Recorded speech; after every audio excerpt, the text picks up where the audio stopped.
Hi everybody, my name is Gwendolyn Fongu and I'm happy to be here in this beautiful studio. It's the Kems Media Studio, and with me in studio is the CEO and founder of the very prestigious African Awards of Washington DC, abbreviated AWA. He's called Marechal Tiano'S. Some of you have seen him on the microphone, so many events, but he has other caskets, and especially today, he's representing the AWA. Hello. Hey, Gwendolyn. You're always looking amazing. Thank you so much. That smile. Yeah, thank you. That smile. Thank you, Gwendolyn. Yeah, it tells me that the awards are coming on really fine. Tell me about really the award, first of all. The award, African Award of Washington, is a platform that we created to recognize African talent. Okay. Yes. And so you're celebrating the second edition. Yes, the second when edition. When exactly is it coming on? How are the preparations going on so far? Yeah, the date is Saturday, November 25th, 2017. And we are getting ready. You see, like on social media, we put out the category already. We're going to add some few little bit more. Yeah. And we're getting ready. The hall is already booked, and almost I can say we're still getting ready. We have some time frame, like 6 months from the event, but we are working very, very hard to have one of the most amazing events in the area.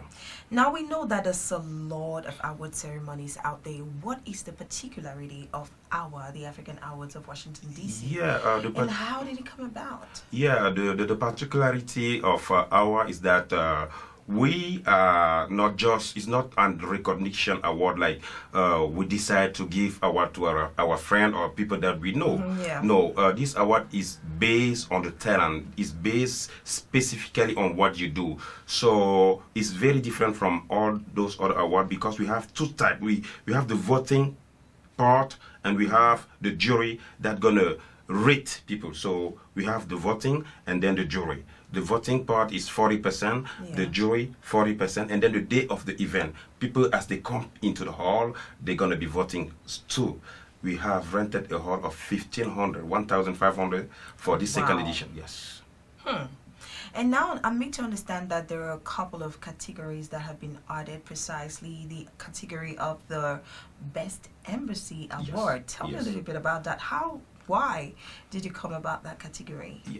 Because, you know, as I said before, we do have a lot of people working hard within our community. And the embassy, they do work hard too, but they are the people that are most criticized because sometimes when you go through the visa, you might have some issue. But we are doing this so they can try to work on their customer service because most of the embassy, the customer service, African embassy, the customer service is not on point. So that's why we try to put them into competition so they can try to work on that part.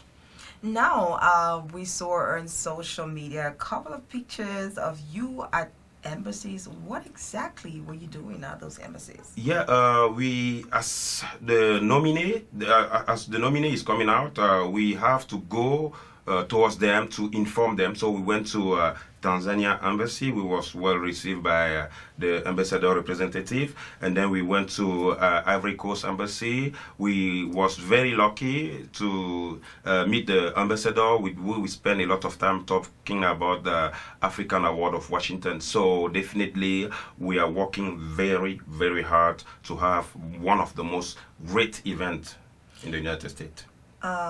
What would I say, like are there other couple of events or activities that are being planned before the D-Day, because it's in November? Yeah, definitely. So I want to know what are the different things that are have already been put up in place. Yeah, definitely. As you saw, I was in Europe with one of the member of the organization committee. We went there and we had a press conference in Europe. We are back into the United States. Next Saturday, we're going to be in New York for a press conference. And then around mid-June, we're going to have the first Meet the Nominee press conference. That's why we're going to invite all the nominees to come, and we're going to tell them exactly how the process is going to be. So we're going to have two Meet the Nominee before the event. So this is not just something we're going to invite them the day of the event. No, we have to get them ready for the event. There's another category that really touched me, particularly the hair braiding. Yes, the hair braiding. Category. Yes. Wow. Yes. Why would you want to, recognize a category like that? Look how beautiful you are. Look at your hair. Somebody did that, right? Yes. They also work hard as anybody within that category. Let's say best entrepreneur, they also work hard. They work hard. We always think that it's only musicians who work hard. No. Or actors or actress. No. Hair braider, they work very, very hard to make you guys or us very handsome and beautiful. Anyways, I just like to really commend the efforts of the African Awards of Washington, D.C. You're doing an amazing job. I would say it's a particularly different award.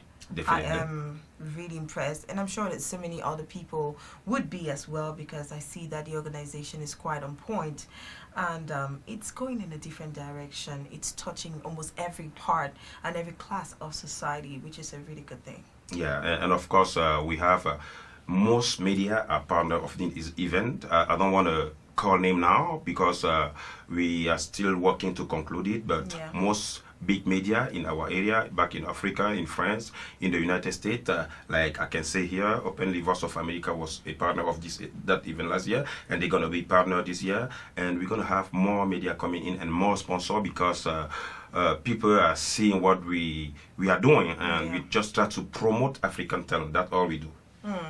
Now, if you had one word to say to all those, who are in the list of nominees, what would that be? Yeah, before I say that, I want to bring another category. We also going to be recognizing the best African student in the United States based on GPA. So it's not great. just, yes, we're going to be recognizing the best African student based on the GPA. Not to cut you short, but how do you intend to proceed? How would you know who is the best African student? No, I mean, it's very easy. You just go, let's say you go to the community college or to the university, you ask them to give you the best student based on the GPA, the best African student based on the GPA. They're going to give you a name, and then you meet with him. You do that within like 4 or 3 university, and then you're going to come up with something. That's how we are working.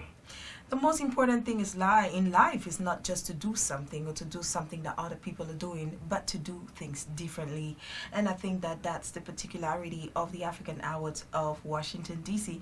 I was happy to have you, Marechal. Thank you so much for throwing out so much light and then, bringing out more things about the African Awards of Washington, D.C. I'm sure that the population of the DMV, not only Africans in America, but all over the world, are excited to be part of this event. Thank you, Gwendolyn, and thank you to Kems Media too for having us.